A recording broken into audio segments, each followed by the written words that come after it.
સુરતમાં ડાયમંડ ઉદ્યોગ સાથે જોડાયેલા રત્ન કલાકારોની માઠી અસર બેઠી છે।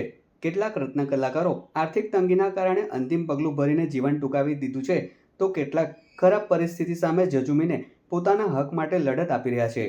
પરંતુ કાપોદ્રા વિસ્તારમાં એક ચોંકાવનારી ઘટના પ્રકાશમાં આવી છે। મિલેનિયમ બિલ્ડિંગમાં આવેલી અનબ જેમ્સ નામની કંપનીમાં ઘટના બની છે। પાણી પીધા બાદ 50થી વધુ રત્ન કલાકારોની તબિયત લથડી છે। તમામને તાત્કાલિક સારવાર અર્થે ખાનગી હોસ્પિટલમાં ખસેડવામાં આવ્યા હતા। પીવાના પાણીના ફિલ્ટર પ્લાન્ટમાં કોઈએ અનાજમાં નાખવાની દવા ભેળવી હોવાનું અનુમાન લગાડવામાં આવી રહ્યું છે। આ સમગ્ર મામલે પોલીસ દ્વારા તપાસ શરૂ કરવામાં આવી છે। ત્યારે સેલ્ફોસ નામની દવાની પડીકી પણ ફિલ્ટર પ્લાન્ટ પાસેથી મળી આવી હોવાનું જાણવા મળ્યું છે।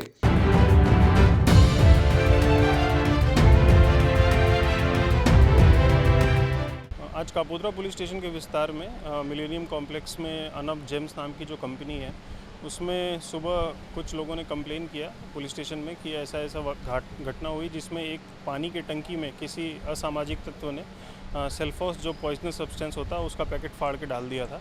लकीली सेल्फोस का जो पैकेट होता है उसमें 2 पैकेट्स होते हैं, बाहर की प्लास्टिक की पड़ी की होती है और अंदर में उसके एक और पैकेट होता है। तो अंदर का पैकेट फटा नहीं था और जब इन्होंने वर्कर्स ने कंप्लेन किया तो मालिक ने जो अच्छी सोच दिखा के सबको हॉस्पिटल भेजा है, किरण हॉस्पिटल और डायमंड हॉस्पिटल। और अभी तो किसी की जान माल की हानि नहीं है और लेकिन ये काफ़ी सीरियस घटना है और इस पे हम तपास कर रहे हैं। फॉरेंसिक्स की टीम भी हमने बुलाई है। अभी सीसीटीवी फुटेज हम देख रहे हैं और जो भी जिसने भी किया हो उसके खिलाफ हम गुना दाखिल करके कड़क कार्रवाई करेंगे।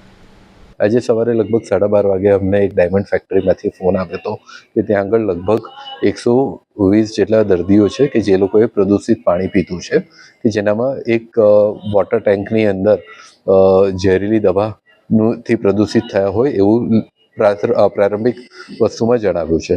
એ 120 દર્દીઓમાંથી લગભગ 104 દર્દી અમારી કિરણ હોસ્પિટલમાં આવ્યા છે।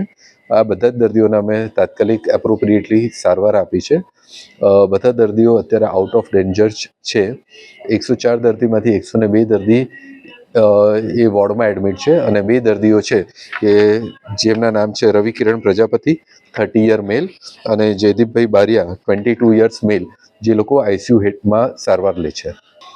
અમને જાણ એવી રીતે કરવામાં આવ્યું હતું કે આ લોકોએ કન્ટામિનેટેડ વોટર્સ એટલે કે પ્રદૂષિત પાણી પીધું છે અને જેની અંદર કોઈક અજાણ્યા વ્યક્તિએ એમની જે વોટર ટેન્ક છે એની અંદર ટેબ્લેટ્સ એટલે કે જે ઝેરીલી દવા કે જે આપણે સામાન્ય રીતે સેલ્ફોસ કહીએ છીએ અને અનાજમાં મૂકવાની ટીકડી કહીએ છીએ, એ ટીકડીઓને સંક્રમિત કરેલી છે।